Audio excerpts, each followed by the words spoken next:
সাইডে চেপে যাও, পিছনে মিডিয়া আছে। প্রথমে আমার আরাধ্য দেবতা পূর্ণব্রহ্ম হরিচাঁদ ঠাকুরের পাদবর্ষ স্পর্শ করি। আজকে ফুলছড়া মোড়ে ভারতীয় জনতা পার্টির পক্ষ থেকে যে পথসভার আয়োজন করা হয়েছে সেখানে উপস্থিত আছেন চন্দ্রকান্ত বাবু, উনি হলেন মন্ডল সভাপতি, এবং উপস্থিত আছে অল ইন্ডিয়া মতুয়া মহাসংঘের মুখপাত্র অরবিন্দ বিশ্বাস, উপস্থিত আছে আমাদের অল ইন্ডিয়া মতুয়া মহাসংঘের যুগ্ম সম্পাদক আমাদের ডক্টর সুকেন গাইন, ভারতীয় জনতা পার্টির পক্ষ থেকে আগত সকল সদস্য কর্মীবৃন্দকে আমার শ্রদ্ধা, ভক্তি, ভালোবাসা, গুরুজনদের প্রতি আমার প্রণাম রইল এবং ছোটদের প্রতি আমার স্নেহাশীষ।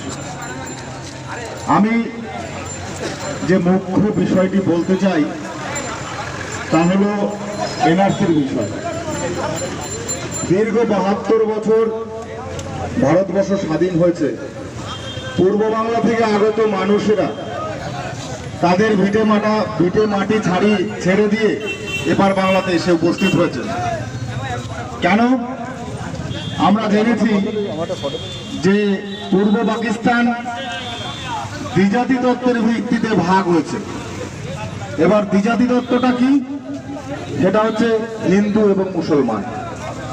প্রথমেই বলতে হয় যে দ্বিজাতি তত্ত্বের ভিত্তিতে যদি দেশ ভাগ হয়ে থাকে এবং সেই দেশ ভাগের অংশ কত পার্সেন্ট তাদের পাবার কথা ছিল এবং কত পার্সেন্ট তারা পেয়েছে, এবং তা সত্ত্বেও সেই দেশে তারা সঠিকভাবে বসবাস করতে পারছে না, তারা সঠিকভাবে সেই দেশে তাদের নিজের সুযোগ সুবিধা পাচ্ছে না বিধায় তারা ভারতবর্ষে অনুপ্রবেশ করে থাকছে।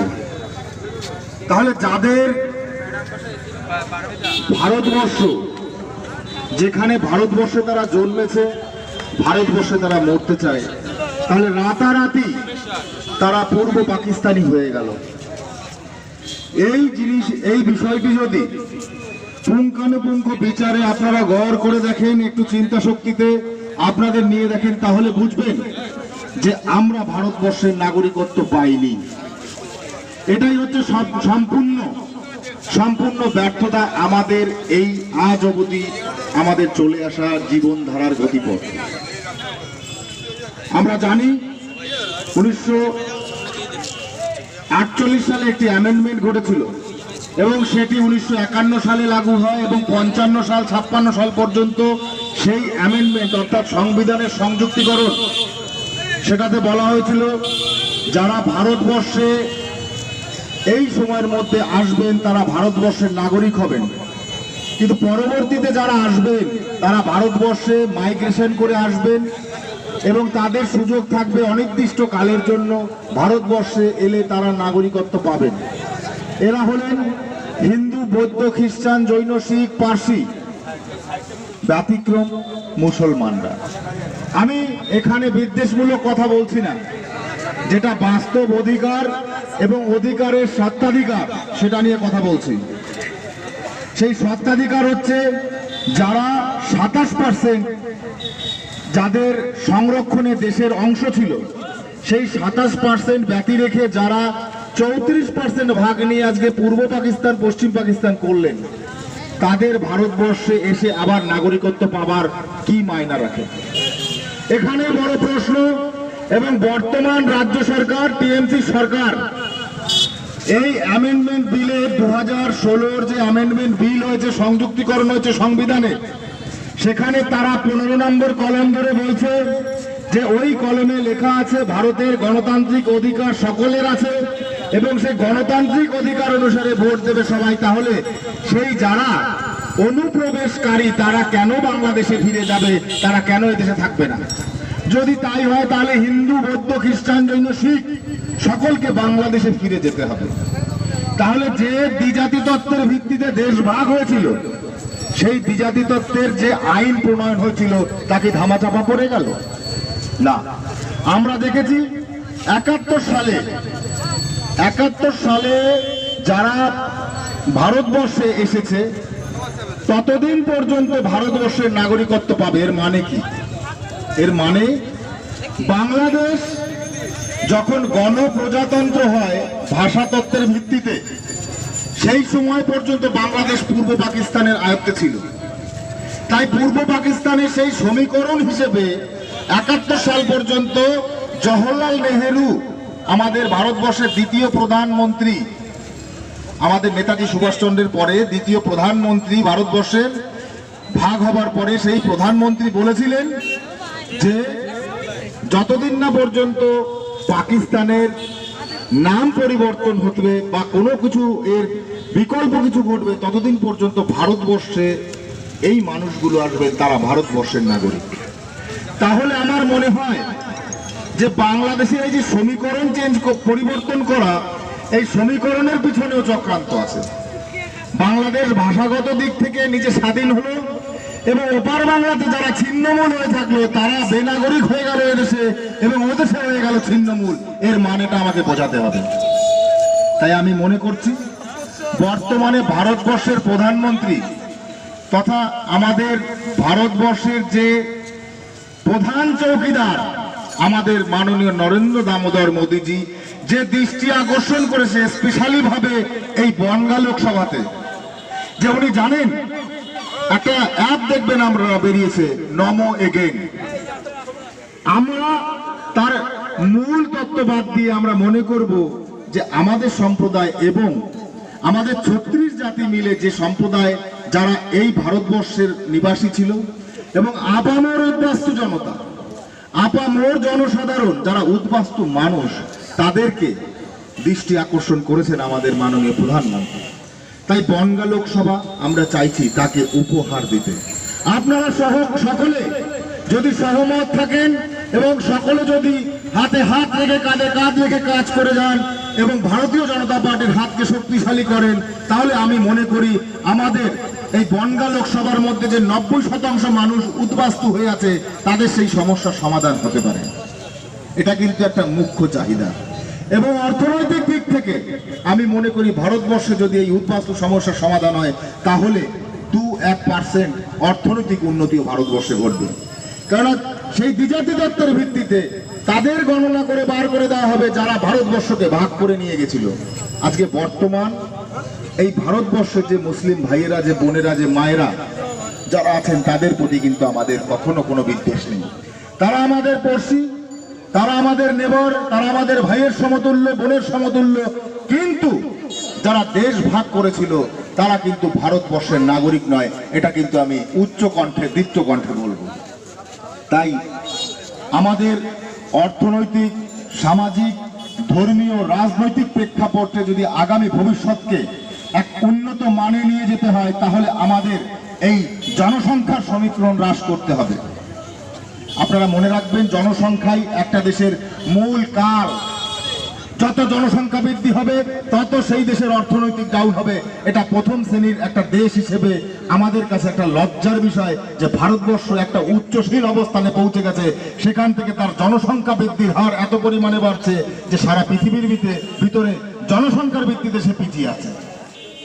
অর্থনৈতিক, সামাজিক দিক থেকে কিন্তু ভারতবর্ষ 5-7 নম্বরে রয়েছে, কিন্তু জনসংখ্যার ভিত্তিতে সারা পৃথিবীর মধ্যে দ্বিতীয় বৃহত্তর। তাই সেই দিক থেকে তারা পিছিয়ে আছে, অর্থাৎ অর্থনৈতিক দিক থেকে প্রথম শ্রেণীর দেশগুলোর থেকে পিছিয়ে। আমাদের মাথায় রাখতে হবে আগামী দিনের ভবিষ্যৎ প্রজন্মকে যদি আমরা সঠিকভাবে ভারতবর্ষে প্রথম শ্রেণীর নাগরিক এবং ভারতবর্ষের মূল্যায়ন করাতে চাই তাহলে জনসংখ্যা হ্রাস করাতে হবে এবং সকলকে নাগরিক হয়ে ভারতবর্ষকে এক সুন্দর গণতন্ত্র হিসেবে তৈরি করতে হবে। আমি বিদ্বেষের থেকে নিজেদের মূল্যায়ন করতে ভালোবাসি, কারণ নিজেদের যে ফল্ট আছে সেই ফল্ট যদি, সেই সমীকরণকে যদি সমাধান করা যায়, তাহলে অপরের যে আমরা যে বিদ্বেষমূলক যে বক্তব্য রাখবো, যা বলতে চাই, সেটা কিন্তু প্রয়োজন পড়ে না। তাই নিজের ঘরের অবস্থান আগে শ্রীবৃদ্ধি করে আমরা পরের ঘরের কথা বলবো। যাদের কথা বলছি তাদের কথা না বললেই নয়। আপনারা জানেন এই শীতকালীন অধিবেশনে লোকসভায়, পার্লামেন্টে আমাদের এই অ্যামেন্ডমেন্ট বিলটি সংশোধন হয়েছে এবং লোকসভায় সেই বিল পাস হয়েছে, কিন্তু বর্তমান রাজ্য সরকার সেই বিল রাজ্যসভায় আটকে দিয়েছে। শুধু রাজ্য সরকার, টিএমসি নয়, কংগ্রেস, সিপিএমও নিয়েছে। তাদের কথা হচ্ছে ভারতবর্ষে সকল মানুষরা থাকবে, কিন্তু আমি এর বিপরীত পথে হাঁটি। তারা রাজনৈতিক ষড়যন্ত্রে লিপ্ত হয়েছে। তারা চায় না এত সংখ্যক মানুষ ভারতবর্ষে নাগরিকত্ব পাক। তারা চায় না ভারতবর্ষে এরা আগামী প্রজন্মের ভবিষ্যৎকে একটা সুন্দর সিঁড়ি তৈরি করে দিক। তারা জানে যদি এই সমস্যার সমাধান স্বয়ংসম্পূর্ণভাবে পরিবর্তন হয়ে যায়, তাহলে তাদের ভোট রাজনীতি করা বন্ধ হয়ে যাবে। তাই আমি ধিক্কার জানাই এই সমস্ত মানুষকে যারা ভারতবর্ষে আজকে 72 বছর ধরে এই কুচক্রী রাজনীতি করে আসছে। আপনারা শক্ত হাতে এই পরিবর্তন ঘটান। আপনারা দেখেছেন আজকে যুব সমাজকে শেষ করে দেওয়া হচ্ছে। পশ্চিম বাংলার বুকে যে নীতি, যে আদর্শ, যে সংস্কৃতি কখনো ছিল না, সেই সংস্কৃতি, নীতি আদর্শকে ভরে দেওয়া হচ্ছে। আমি জানি সাময়িক স্বস্তি, সাময়িক পরিবর্তন, সাময়িক উন্নতি হচ্ছে, কিন্তু সার্বিক ক্ষেত্রে যুব সমাজের মেরুদণ্ড ভেঙে দেওয়া হচ্ছে। যুব সমাজ যদি এই সভ্য জগতে মেরুদণ্ড তুলে না দাঁড়াতে পারে, তাহলে তিনটে অবস্থান, তিনটে জেন্ডারেরই পতন ঘটে। সেটা হচ্ছে যারা এজেড পার্সন, যারা মধ্য অবস্থায়, যারা যুবক সম্প্রদায় এবং বাচ্চা। কারণ লিড যারা করেন তারাই হচ্ছেন যুবক সম্প্রদায়। পাড়ায় পাড়ায় 5-6টা করে মদের দোকান তৈরি হচ্ছে। আপনারা দেখেছেন শিক্ষাক্ষেত্রে সিন্ডিকেট হচ্ছে। আজকে যুব সমাজ চাকরির অভাবে ভুগছে। আজকে তারা পরিবর্তন চাইছে বাংলায়। কেন আজকে বাংলায় পরিবর্তন চাইছে? একটাই কারণ, তারা বেকারত্বের জ্বালায় ভুগছে। আমি মনে করি এই কর্মপরিসংখ্যান যদি তাদের দিয়ে না দেওয়া যায়, তাহলে তারা চিরজীবন, আগামী ভবিষ্যতের কথা ভাবুন যে আপনাদের কোনো কর্মসংস্থান নেই, আপনাদের ক্লাবে শুধু 2 লক্ষ টাকা দিয়ে উদ্ধার করে দিচ্ছে, কোনো কর্মসংস্থান নেই। এই কর্মসংস্থানের দৃঢ় অবস্থান তৈরি করতে হবে। 2 লক্ষ টাকায় সন্তুষ্ট হবে না কোনো ক্লাব। 2 লক্ষ টাকা দিয়ে মাথা ঠান্ডা করা যেতে পারে, কিন্তু 2 লক্ষ টাকা দিয়ে ভবিষ্যৎ প্রজন্মের প্রগতিকে তৈরি করা যায় না, সেটাকে নষ্ট করা ছাড়া আর কিছু হচ্ছে না। তাই যুব সমাজকে আমি বলবো, শক্ত হাতে, দৃঢ় হাতে এটাকে রোধ করে নতুন গণতন্ত্রের সমাজ তৈরি করতে হবে। নতুন গণতন্ত্রের মধ্যে থেকে সুসভ্যতা প্রতিষ্ঠা করতে হবে, যাতে প্রত্যেকটা মানুষ মূল্যায়ন হতে পারে। একটা প্রথম শ্রেণীর নাগরিক একটা প্রথম শ্রেণীর দেশেই বসবাস করতে পারে। এখানে বি ক্যাটাগরি, সি ক্যাটাগরি কেন নাগরিক হবে? কেন বর্ণ বৈষম্যতা থাকবে? কেন মানুষের মধ্যে বিভেদ থাকবে? কেন রাজনৈতিক চক্রান্ত হয়ে একটা সভ্যতা 72 বছর ধরে বিপ্রায় হয়ে থাকবে? আমার কাছে, আমি এই বর্তমান সরকারের কাছে জবাব চাই, তার পূর্ববর্তী যে সরকার ছিল তার কাছে জবাব চাই। আজকে 40 বছর ধরে পশ্চিম বাংলাতে কোনো গণতন্ত্রের সঠিক প্রক্রিয়া চলেনি, অনেক কথা চলেছে, সঠিক নিয়ম নীতি চলেনি। আমি চাই ভারতীয় জনতা পার্টি এমন এক দৃষ্টিকোণ থেকে লক্ষ্য করছে, সেখানে সকল মানুষ, যেখানে মাননীয় প্রধানমন্ত্রী উনি যে বক্তব্যটা দিয়েছে সেই বক্তব্যের উপরে আর কিছু হতে পারে না, তা হলো সবকে সাথ সবকা বিকাশ। এখানে বর্ণ বৈষম্য দূর হবে, এখানে ধর্ম বৈষম্য দূর হবে, এখানে মানবের বৈষম্যতা দূর হবে। মানুষ একসাথে বসবাস করবে, সকল মানুষ সমতুল্য, সকল মানুষ সম। এই কথাটি মাথায় রেখে আমাদের চলতে হবে। হাতে হাত রেখে, কাঁধে কাঁধ রেখে আমাদের কাজ করতে হবে, যাতে এই গণতন্ত্রের, এই অপসংস্কৃতির পরিবর্তন ঘটাতে পারি এবং সুন্দর গণতন্ত্র প্রতিষ্ঠা লাভ ঘটে। বিশেষ কোনো বক্তব্য দেওয়ার নেই, আমার আরেকটা অনুষ্ঠান রয়েছে, যেতে হবে। সকলে ভালো থাকবেন, সকলে সুস্থ থাকবেন, এইটুকু কামনা করি এবং আমার সাথে গলা মেলাবেন সকলে। ভারত মাতা কি, ভারত মাতা কি, ভারত মাতা কি, বন্দে মাতরম। জয় শ্রীরাম।